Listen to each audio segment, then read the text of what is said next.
Now, despite much progress in recent years, reports suggest that Africa's agricultural sector continues to suffer from inefficiency and underproduction.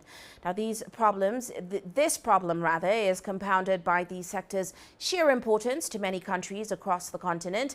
Most have received significant foreign aid to help expand and to develop this crucial sector. However, with such assistance now drying up for a variety of reasons, and climate change also hampering output, many analysts believe governments need a change of strategy. Now, for more on this, CGTN's Farai Makutuya spoke with the head of the African Agricultural Commodity Exchange, Kristian Moller.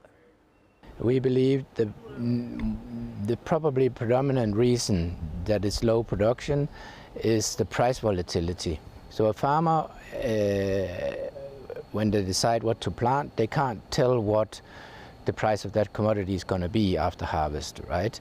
And sometimes it's even below cost of production, sometimes it's higher, but you don't know. So this dynamic makes it incredibly risky to farm. And we believe that structuring the markets will kind of bring some more transparency into the pricing.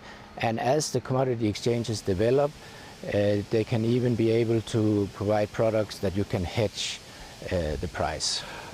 So in your view, inclusivity is one of the key issues that's been raised here. How do we ensure that the benefits of these exchanges trickle down to the smallholder farmer in a rural area?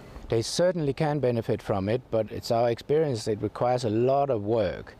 They got to be organized into well-functioning high-capacity groups. They need a warehouse, preferably their own warehouse. They manage themselves, and then they can issue the warehouse receipts.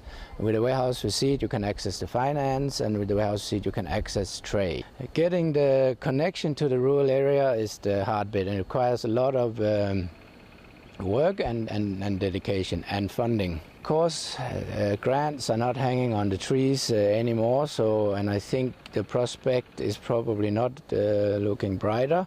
So when you look at what's happening on the global stage, funding being cut, aid funding being cut, sanctions being put on Africa and things like that, do you see that as a threat to Africa's food security, and what needs to be done to get around that? It's a hard question. Of course, it's easier with the availability of funding, right? But the things that needs to be put in place, it doesn't have to be reliant on that funding. It really doesn't. If you look at the again, I speak for Malawi, if you look at the budget they put into agriculture through fertilizer or different programs, there's a lot of money.